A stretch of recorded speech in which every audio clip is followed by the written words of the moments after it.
Assalamualaikum warahmatullahi wabarakatuh. Perkenalkan, nama saya Nasya Kasuryanidi dengan NIM 2415017017. Saya berasal dari program studi biologi. Nah, di sini saya akan menjelaskan tentang kajian biologi dalam Quran Surat Al-Insan sampai Al-Buruj. Biologi merupakan ilmu yang mempelajari makhluk hidup beserta struktur, fungsi, pertumbuhan, perkembangan, reproduksi, dan interaksi dengan lingkungannya. Nah, Al-Quran sebagai pedoman hidup umat Islam juga memuat banyak ayat yang mengajak manusia untuk mengamati fenomena alam seperti tanda kebesaran Allah Subhanahu wa Ta'ala. Dalam surat Al-Insan sampai Al-Burud terdapat berbagai ayat yang berkaitan dengan konsep biologi, seperti proses penciptaan manusia, perkembangan embrio, peran air dalam kehidupan, pertumbuhan tumbuhan, keanekaragaman makhluk hidup, serta keseimbangan ke ekosistem. Nah, kajian ini bertujuan untuk memahami keterkaitan antara kandungan ayat-ayat Al-Quran dengan ilmu biologi, sehingga dapat menambah wawasan ilmiah sekaligus memperkuat keimanan terhadap kebesaran Allah Subhanahu wa Ta'ala. Yang pertama yaitu pada Quran Surat Al-Insan ayat 2. A'udzubillahi minasyaitonirrajim. Bismillahirrahmanirrahim. Inna khalaqnal insana min nutfatin amsyaj tabtalihi faja'alnahu sami'an basira. Yang artinya, sesungguhnya kami telah menciptakan manusia dari setetes mani yang bercampur yang kami hendak mengujinya. Karena itu kami menjadikannya mendengar dan melihat. Nah, kajian biologinya, ayat ini berkaitan dengan biologi reproduksi dan embriologi manusia diciptakan dari pertemuan sel sperma dan ovum yang membentuk zigot.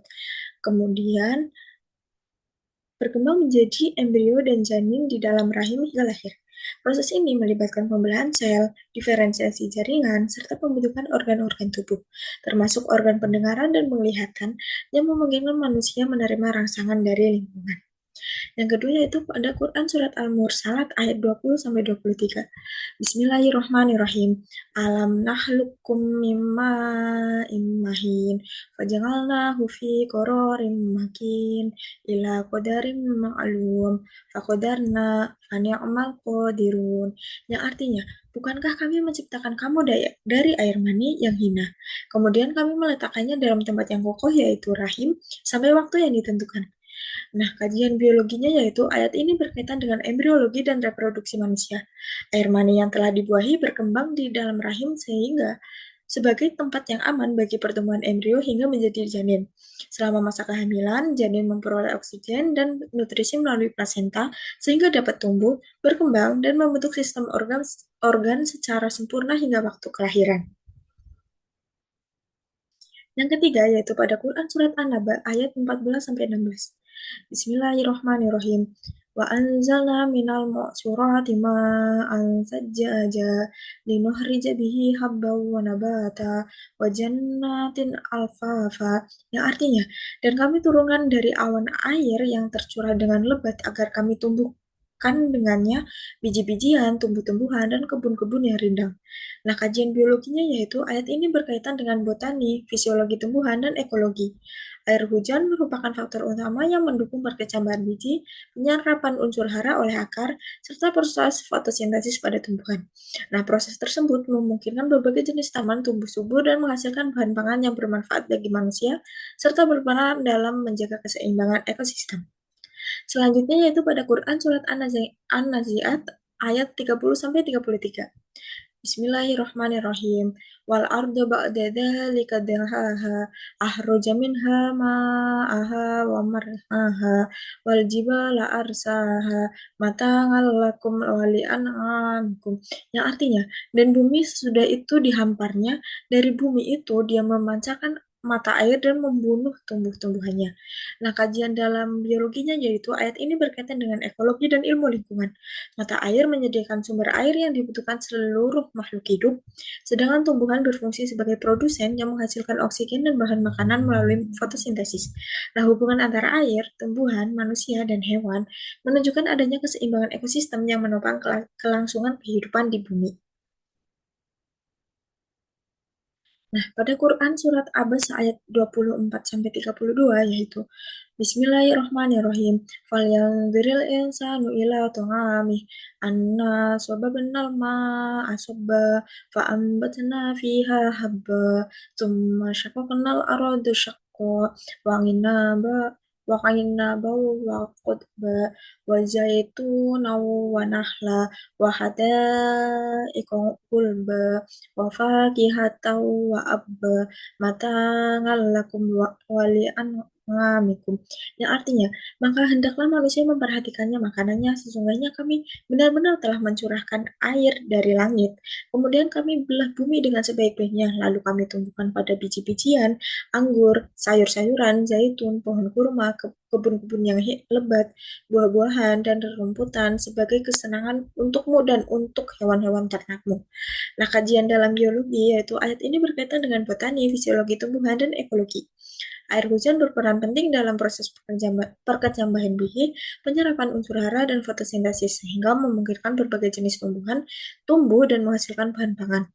Keanekaragaman tanaman yang disebutkan dalam ayat ini juga menunjukkan pentingnya tumbuhan sebagai sumber nutrisi bagi manusia dan hewan, serta sebagai penyusun utama keseimbangan ekosistem.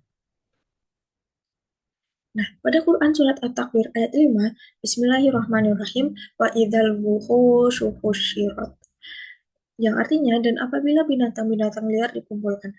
Nah, pada kajian biologi ayat ini berkaitan dengan zoologi dan keanekaragaman hayati. Hewan liar merupakan bagian dari biodiversitas yang memiliki peran penting dalam menjaga keseimbangan rantai makanan dan stabilitas ekosistem. Keberadaan setiap spesies saling berhubungan sehingga berhubungan pada satu populasi dapat memengaruhi kelangsungan hidup organisme lainnya. Nah, pada Quran Surat Al-Infitar ayat 6 sampai 8, Bismillahirrahmanirrahim, Ya ayyuhal insanu ma ghurraka birabbikal karim, alladzi khalaqaka wa sawwaka fa'adalak fi ayyi suratim ma syaa rabbak. Yang artinya, wahai manusia, apakah yang telah memperdayakanmu terhadap Tuhanmu yang Maha Pemurah, yang telah menciptakanmu, menyempurnakan kejadianmu, dan menjadikan susunan tubuhmu seimbang. Nah, kajian biologinya yaitu ayat ini berkaitan dengan anatomi fisiologi manusia. Tubuh manusia tersusun atas berbagai sistem organ seperti sistem saraf, peredaran darah, pencernaan, dan pernafasan yang bekerja secara terkoordinasi untuk mempertahankan kehidupan. Kesempurnaan struktur tubuh tersebut menunjukkan kompleksitas organisasi makhluk hidup yang dipelajari dalam ilmu biologi.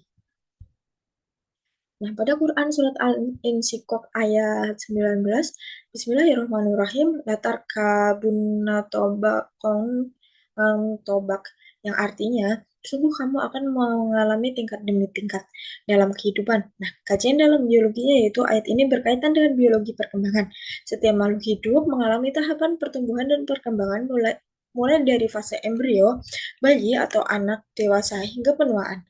Perubahan tersebut dipengaruhi oleh proses pembelahan sel, pertumbuhan jaringan, serta faktor genetik dan lingkungan yang mengatur siklus kehidupan organisme. Pada surat Al-Buruj ayat 11, Bismillahirrahmanirrahim. Innalladzina amanu wa amilus solihati lahum jannatun tajri min tahtihal anhar. Dzalikal fawzul kabir. Yang artinya, sungguh orang-orang yang beriman dan mengerjakan kebijakan memperoleh surga yang mengalir di bawahnya sungai-sungai. Itulah yang kemenangan yang besar. Nah, kajian dalam biologi yaitu ayat ini berkaitan dengan ekologi perairan. Sungai merupakan ekosistem yang menjadi habitat berbagai organisme seperti ikan, tumbuhan air, mikroorganisme, dan hewan lainnya. Selain berfungsi sebagai sumber air bagi kehidupan, sungai berfungsi sebagai sumber air bagi kehidupan, juga berperan dalam menjaga keseimbangan siklus hidrologi, mendukung keanekaragaman hayati, dan menjunjung kelangsungan hidup makhluk hidup.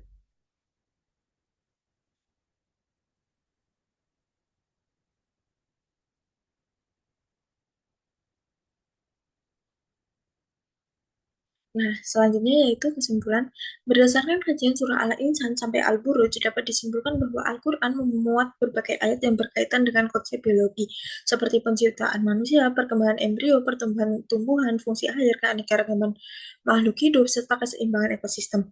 Nah, ayat-ayat tersebut menunjukkan bahwa fenomena kehidupan dan alam merupakan tanda kebesaran Allah Subhanahu wa Ta'ala yang dapat dipelajari melalui ilmu biologi. Dengan demikian, kajian ini memperlihatkan bahwa Al-Quran dan ilmu biologi saling melengkapi dalam memberikan pemahaman tentang kehidupan sekaligus meningkatkan keimanan kepada Allah Subhanahu wa taala. Sekian yang dapat saya sampaikan, kurang lebihnya mohon maaf. Wassalamualaikum warahmatullahi wabarakatuh.